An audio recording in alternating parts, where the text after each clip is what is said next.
नांडुंक अपेरारे अजगर साप न्यूजकट परवर्ती प्रसंग यात्रा मंचरे साप खेल जो भली वन्यजंतु आईन रही साप खेल जदि यात्रा मंचरे कराजिबो ताकू किभली आमे ग्रहण करिबा विशेष भाव में आमे देखुचु जे जेतेबेले सर्कस रे मध्य वन्यजंतुंकर व्यवहार उपरे अंकुश लगागलानी सेही समय यात्रा मंचरे साप खेल तुलसी गणनाट्य कथा आमे कहूचु मंचरे अजगर साप देखा मिल आईथरे जो अभिनेता निजर अभिनय प्रदर्शन करुछंती तार रिहर्सल चित्र वर्तमान सामना को आसी टिके तारी उपरे प्रथमे नजर पकई नेबा तापरे आलोचना को आसीबा।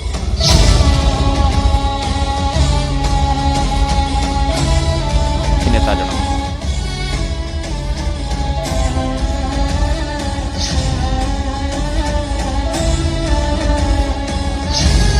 दर्शक उपस्थित रही डायलॉग मध्य से कहिबे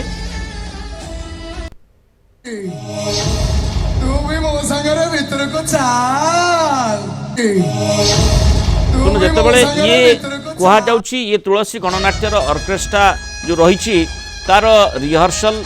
पूर्व प्रस्तुति किंतु से आम देखुचु तुलसी गणनाट्य पक्षर जो भली माने तार सोशल मीडिया पेज रे जो वर्णनाटी भी करा जायछि सेथिरे अजगर साप कथा लिखा जायछि तेणु केते दूर यह ग्रहणीय हेब एवं जहाँ सूचना भी रही ताकू मध्य वन विभाग गुरुतर सहित नहीं गोटे नाटक मंचरे साप को धरी कलाकार अभिनय करुवा दृश्य एवं सामना को आसी जाजपुर जिला बालीचंद्रपुर निकट आखड़ाशाला चलता फाइनाल बीजीएम रे ई दृश्य देखा मिली पूर्वर तुलसी गणनाट्य एवं यार मालिक अनंत नारायण धल नांडू बाबू को नहीं बद देखा एवं पुणी यात्रा मंचरे अजगर साप को नहीं बद घनइबार लगी खबर जना पड़ा पर वन विभाग पक्षर तत्परता प्रकाश पाई। अधिक आलोचना करने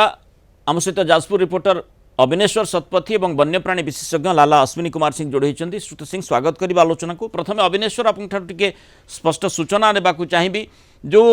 माने अपेरा पाई जो रिहर्सल होइतिला सेथिरे कलाकार जनक निज हाथ में सापटे गुड़े ता सत अजगर साप तो मृणाल जे चलित वर्ष यात्रा जगत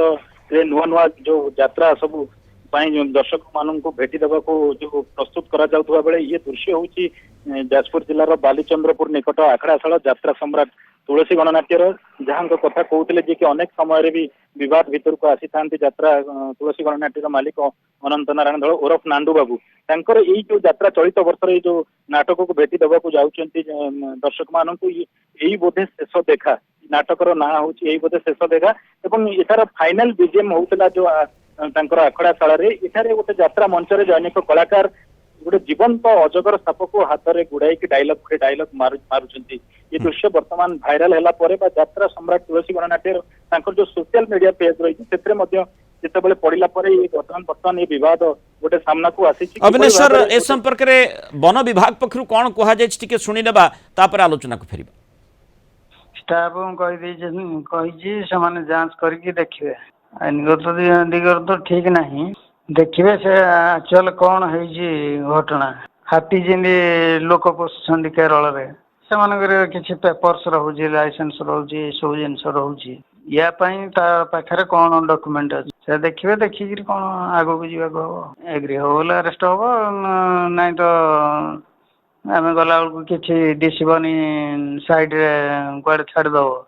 आणिक रेस्क्यू करी पुणी जंगल छाड़िया हम एमाने जांच कला स्टाफ जांच कला जना पड़ो।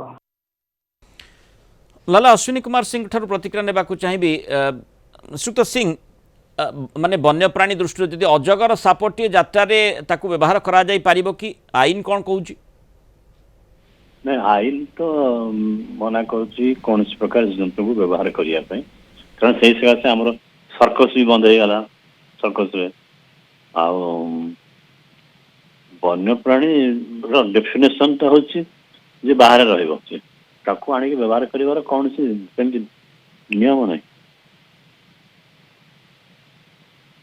नियम नहीं कौन प्रकार आनी व्यवहार कर कौन माने दंड विधान कौन हो पारे कहा विरोध में दंड विधान हो पारे जी व्यवहार कर ତାଙ୍କ ବିଷୟରେ ଆଉ ଯଦି ସର୍କସ ପାର୍ଟି ଏଇ ଯୋଉ ଯାତ୍ରା ଯାତ୍ରା ପାର୍ଟି ପାର୍ଟି। ହଁ ଆଉ ଯାତ୍ରା ପାର୍ଟି ସେମାନେ ବି ଇନଭଲ୍ଭ ହେଇପାରନ୍ତି ସେମାନଙ୍କୁ। ମାନେ ଜଣେ ସାଧାରଣ ଭାବରେ ଭାବିବା କଥା ଯେ ଏଠି ଆବଶ୍ୟକତା ବି କ'ଣ ଅଛି ସାପଟିକୁ ହାତରେ ଗୁଡ଼େଇ ଏକ ତ ନିଜ ପାଇଁ ବିପଜ୍ଜନକ ସ୍ଥିତି କଳାକାର ଉତ୍ପନ୍ନ କରୁଛନ୍ତି, ସିଏ ବାଧ୍ୟବାଧକତାରେ ଉତ୍ପନ୍ନ କରୁଛନ୍ତି ବା ଏଭଳି ସେ ବାଧ୍ୟ ହୋଇଛନ୍ତି ନା ତାଙ୍କର ସ୍ୱତଃ ପ୍ରବୃତ୍ତ ଭାବରେ ସେଥିପାଇଁ ସେ ରାଜି ହୋଇଛନ୍ତି ଆଉ ସେଥିପାଇଁ ସେ ଅର୍ଥ ନେଇଛନ୍ତି ସେ କଥାଟିକୁ ମଧ୍ୟ ଦେଖିବାକୁ ପଡ଼ିବ। ଅର୍ଥାତ୍ କିଏ ଇଏ ଯିଏ ବ୍ୟବହାର କରୁଛି ଅର୍ଥାତ୍ ସାପ ଯିଏ ଗୁଡ଼େଇଛି ସିଏ ଆଇନର ପରିଧି ଭିତରକୁ ଆସିବ ନା କେବଳ ମାଲିକଙ୍କୁ ଏଇ ଆଇନର ପରିଧି ଭିତରକୁ ଅଣାଯିବ? ପ୍ରଥମତଃ ଯିଏ ବ୍ୟବହାର କରୁଛନ୍ତି ମାଲିକଙ୍କ କଥା ପର କଥା। ଆଚ୍ଛା, କାହିଁକି ଯିଏ ଧରିଛନ୍ତି ସିଏ ଗୋଟେ ରଙ୍ଗ ମେସେଜ ବି ଦଉଛନ୍ତି, ଭୁଲ ମେସେଜ ଗୋଟେ ଦଉଛନ୍ତି ସମାଜକୁ। ତେଣୁ ଆମେ ପିଲାବେଳେ କହୁଛୁ ଆମେ ଯାତ୍ରା ପାର୍ଟିରୁ ଦେଖିକିରି ଅପେରା ପାର୍ଟିରୁ ଦେଖିକିରି ବି ପିଲାମାନେ ତାକୁ ସବୁ କପି କରନ୍ତି ଆସିକି ସାହି ଭିତରେ ଯୋଉଠି ଅନ୍ୟ ପିଲାମାନଙ୍କ ସାଙ୍ଗରେ ଖେଳନ୍ତି ଇଏ କରନ୍ତି। ତେଣୁ ଏଇଟା ପ୍ରୋତ୍ସାହନ ଦେବା ଆଦୌ ଭଲ କଥା ନୁହଁ। ସେମାନେ ତାକୁ ଆଭଏଡ୍ କରିକି ସେମାନେ ତାଙ୍କ ଆକ୍ଟିଂ କରନ୍ତୁ। ସେ ଅବିନେଶ୍ୱର ଏ ସମ୍ପର୍କରେ ନିଶ୍ଚୟ ଯାତ୍ରା ପାର୍ଟିର ପ୍ରତିକ୍ରିୟା ଅପେକ୍ଷା ରହୁଛି ଆଉ ଯାତ୍ରା ପାର୍ଟି କ'ଣ କହୁଛି ଏ ପ୍ରକାରର କାହିଁକି ସେମାନେ ପଦକ୍ଷେପ ନେଲେ, କଳାକାର କାହିଁକି ଗୋଟେ ସାପଟିକୁ ଧରି ନିଜେ ବିପଜ୍ଜନକ ସ୍ଥିତିକୁ ଯାଉଛନ୍ତି ତା ସହିତ ଯେଉଁମାନଙ୍କୁ ଦେଖାଉଛନ୍ତି ସେଠି ମଧ୍ୟ ଗୋଟେ ବିପଦର ସ୍ଥିତି ଉତ୍ପନ୍ନ ହେଉଛି। ନିଶ୍ଚିତ ଭାବରେ ଯେତେବେଳେ ମଞ୍ଚ ଉପରେ ଗୋଟେ ଅଜଗର ସାପଟିକୁ ବ୍ୟବହାର କରାଯାଉଛି କୋଉଠି ନା କୋଉଠି ଗୋଟେ ଏହା ମଧ୍ୟରେ ଗୋଟେ ବିପଦ ମଧ୍ୟ ରହୁଛି ଏବଂ ବିଶେଷ କରି ଯଦି ଆମେ ଦେଖିବା ଏଇ ଘଟଣାକୁ ତାହେଲେ ସାପଟି କୋଉଠୁ ଆସିଲା ଏବଂ ତାକୁ କିଏ ଆଣିଲେ ଏବଂ ଏଥିପାଇଁ ପରମିଶନ କିଏ ଦେଲେ ଗୋଟେ ବର୍ତ୍ତମାନ ସବୁଠାରୁ ଗୋଟେ ବଡ ପ୍ରଶ୍ନ ଆସିଛି। ତା ସହିତ ଆଇନଗତ ଦିଗ ଯଦି ଦେଖିବା ବନ୍ୟଜନ୍ତୁ ଆଇନକୁ ଇଏ ଟୋଟାଲ ଠିକ ନୁହେଁ ବୋଲି ଯାହା ଆମେ ଏଇ ରେଞ୍ଜରଙ୍କ ସହିତ ଆଲୋଚନା କରୁଥିଲୁ ସେ ଯାହା କହିବା କଥା ଯେ ଏଥିପାଇଁ ଗୋଟେ ସ୍ୱତନ୍ତ୍ର ଅଧିକାରୀ ମାନେ ସେମାନେ ଘଟଣାସ୍ଥଳକୁ ଯିବେ ଏବଂ ସେଥିପାଇଁ ଏ ଘଟଣାର ତଦନ୍ତ କରିବେ ଏବଂ କିଏ ସେଠାକୁ କେମିତି ସେଠାକୁ ଆଣିଲେ ତାଙ୍କୁ କିଏ ପରମିଶନ ଦେଲେ ଏବଂ ସେ ବାବଦରେ ଗୋଟେ ବିଧିବଦ୍ଧ ତଦନ୍ତ କରାଯିବ। ନିହାତି ଭାବରେ ଗୋଟେ ଅଜଗର ସାପକୁ ଗୋଟେ ମନୋରଞ୍ଜନ ପାଇଁ ଯାତ୍ରା ମଞ୍ଚରେ ତାକୁ ଆଣିକି ଅଭିନୟ କରିବା ଅନେକ ଯିଏ ରହିଛନ୍ତି ଅଭିନେତା ତାକୁ ହାତରେ ଗୁଡେଇକି ଅଭିନୟ କରୁଛନ୍ତି ଏବଂ ସେ ମନୋରଞ୍ଜନ ପାଇଁ ଆକୁ ବ୍ୟବହାର କରିଛନ୍ତି। ଏହା କୋଉଠି ନା କୋଉଠି ଆଇନକୁ ଗୋଟେ ତାକୁ ଇଏ ଠାରୁଛି ଏବଂ ବିଶେଷ ଭାବରେ ନିହାତି ଭାବରେ ଯେତେବେଳେ ଇଏ ଘଟଣା ବନ ବିଭାଗ ନଲେଜକୁ ଯାଇଛି ଏବଂ ବନ ବିଭାଗ ଏଥିନେଇ ଗୋଟେ ତତ୍ପରତା ପ୍ରକାଶ କରିଛି ଏବଂ ଏଥିପାଇଁ ଗୋଟେ ବିଧିବଦ୍ଧ ତଦନ୍ତ ହେବ ଏବଂ ତଦନ୍ତ ପରେ କାର୍ଯ୍ୟାନୁଷ୍ଠାନ ଗ୍ରହଣ କରାଯିବ ବୋଲି ମଧ୍ୟ ଯିଏ ବୈରୀ ରେଞ୍ଜର କହିଛନ୍ତି। କାର୍ଯ୍ୟାନୁଷ୍ଠାନ ବର୍ତ୍ତମାନ ଆରମ୍ଭ ହେଲାଣି କି? ନିଶ୍ଚିତ ଭାବରେ ଯୋଉ ଯାହା ଆଲୋଚନା କରୁଥିଲୁ ଗୋଟେ ଟିମ୍ ସେଠାରେ ଆସିକି ପହଞ୍ଚିଛନ୍ତି ବାଲିଚନ୍ଦ୍ରପୁରରେ ଆସି ପହଞ୍ଚିଛନ୍ତି। ଯିଏ ରହିଥିଲେ ଜୈନିକ ଅଭିନେତା ଯିଏ ସାପକୁ ହାତରେ ଗୋଡେଇକି ଅଭିନୟ କରିଥିଲେ ଏବଂ ଯାହା ରହିଛନ୍ତି ସୂଚନା ଯିଏ ରହିଛନ୍ତି ତୁଳସୀ ଗଣନାଟ୍ୟର ମାଲିକ ଅନନ୍ତ ନାରାୟଣ ଧଳ ଓରଫ ନାଣ୍ଡୁ ବାବୁ ସେମାନଙ୍କୁ ପଚରା ଉଚରା ଜାରି ରହିଥିବା ସୂଚନା ମିଳିଛି। ଧନ୍ୟବାଦ ଅବିନେଶ୍ୱର ଶତପଥୀ ଏବଂ ଲାଲା ଅଶ୍ୱିନୀ କୁମାର ସିଂ ଆଲୋଚନାରେ ଆମ ସହିତ ରହିଥିବାରୁ ମତାମତ ରଖିଥିବା।